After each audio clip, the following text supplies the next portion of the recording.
यो पालिको दशैं अरु दशैं जस्तो छैन। यो पालिको दशैं अलि खल्लो छ। सायद देशलाई नै जुठो परेको भएर चाहिँ यो भएको होला। 74 जना चाहिँ भर्खरका नवजवानहरूले चाहिँ आफ्नो ज्यान गुमाउनु परेको छ। आज म ट्याक्सीमा आइराख्दाखेरि चाहिँ मैले हाम्रो ड्राइभर दाइले सोधेँ, दाइ तपाईँ दशैंमा घर जानु भएन भनेर सोधेँ। उहाँले भन्नुभयो, अब यो आएको यो 5-7 वर्षदेखि त दशैं खल्लो खल्लो खल्लो खल्लो हुँदै आइरहेको छ। दिदी कता हुनुहुन्छ एउटा देशमा, दाइ कता हुनुहुन्छ अर्को देशमा, सबैजना छुट्टेका छौँ भन्नुभयो। दशैं हाम्रो महान चाड हुने गर्थ्यो। धेरै परपर भएका चाहिँ आफन्तहरू पनि त्यो दिन चाहिँ दशैंको बेला चाहिँ नजिक आउने गर्नुहुन्थ्यो। यो चाहिँ सायद यो सबै नेपालीको चाहिँ अस्तित्व भनौँ दशैं नै नरहला जस्तो छ। र यस पनि कसरी आमा बुवालाई चाहिँ छोराछोरीले चाहिँ 12 पास गर्ने बित्तिकै ल अब नेपालमा केही हुँदैन, विदेश जानुपर्छ भन्ने छ। अलिकति यङ मान्छेहरूले चाहिँ यता जागिर नपाएर चाहिँ विदेश जानु परेको छ। अनि यस्तो तरिकामा हामीसँग धेरै जनसङ्ख्या त छैन, 2 करोड 80 लाख छन्। अब त्यसमा पनि 1 करोडै सायद विदेशमा हुनुहुन्छ होला। र यही तरिकामा देशमा केही भएन, कमाई धमाई भएन, इम्प्लोइमेन्ट पाइएन भनी त सजिलै 20-25 लाख तिरेर विदेश जान मिल्छ। अब यो दशैं पनि नरहला त्यसो गरेपछि त। मान्छे नै नभइसकेपछि जुन दशैं भाइब्स भन्छौँ हामीले, हेर्दाखेरि नै त्यो दिनै कति रमाइलो हुन्थ्यो। म बच्चा हुँदा याद गर्छु कति रमाइलो थियो। अब आज त्यस्तो छैन। यो बिस्तारी बिस्तारी मान्छे बाहिर गएर त्यो परिवार मिलेर जुन रमाइलो पहिला गर्न पाउँथ्यौँ, जुन नेपालीको चाहिँ आइडेन्टिटी नै थियो भनौँ न, एउटा छुट्टाउनै नसकिने अभिन्न अङ्ग हो दशैं भनेको हामी नेपालीको लागि। तर सायद त्यो पनि धेरै टाइमसम्म नरहला। विदेश किन जानु परेको? आमा बुवाले चाहिँ यो देशमा केही हुँदैन, तिमीहरू बाहिर गएर सेटल हो किन भन्नु परेको? देशमा रोजगार नपाएर होइन?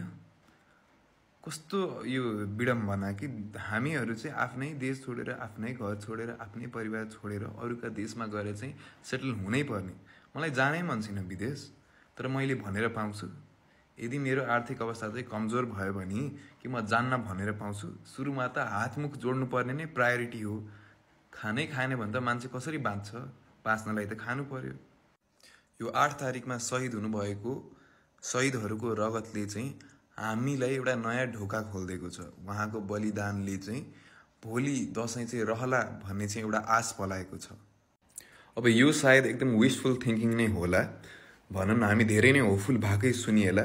तर होपफुली हामीलाई यो सुनौलो अवसर पाएको छौँ, हामीले यसलाई यस्तो मजाले क्यापिटलाइज गर्न सकौँ कि देशमा चाहिँ रोजगारी होस्। हाम्रो देश चाहिँ देशबाट चाहिँ कोही पनि भर्खरका युवाहरू चाहिँ आफ्नो घर छोडेर रुई अरू देशमा गएर काम गर्नु नपरोस्। हाम्रो देशमा टुरिज्ममा गर्न मिल्ने यति राम्रा कुराहरू छन्, यति धेरै चाहिँ पोसिबिलिटिजहरू छन्। हामीले बाहिर विदेशीको पैसा लिएर आउन सक्ने धेरै सम्भावना छ। त्यो बाहेक हाइड्रो पावरमा पनि छ। र यो चाहिँ कति कुरामा छ, धार्मिक टुरिज्म होस् अथवा चाहिँ एडभेन्चर स्पोर्ट्स टुरिज्म होस्, धेरै ठाउँमा चाहिँ हामीले गर्न सक्छौँ। यो कुरा हामीले थाहा पाऊँ, आत्मसात गरौँ र देशमा चाहिँ एउटा नयाँ खालको आर्थिक क्रान्ति ल्याउन सकौँ। यो तपाईँ हामी मिलेरै गर्न सक्छौँ। हामी सबैजना यो बारेमा चाहिँ एकदम शिक्षित हौँ, एकदम अवेर हौँ। र त्यसरी नै यो सुनौलो अवसर हामीले पाउँदैन थियौँ यदि यो क्रान्ति नआएको भए। आज हामीले बोलेको सरकारले धेरै नसुन्ला, अलिअलि भए पनि सुनेको छ। अझै सुन्ने पारौँ, आवाज बुलन्द पारौँ, प्लान्स लिएर आऊँ, भिजन लिएर आऊँ, हामी सबैजना आऊँ र देशलाई चाहिँ यो हराउनबाट, दशैं चाहिँ खल्लो हुनबाट चाहिँ रोक्न सक्ने भने अब यो हाम्रै हातमा छ। यो सुनौलो अवसरलाई हामीले कदापि छोड्ने कुरा गर्नै हुँदैन। सबैजना मिलेर केही गरौँ।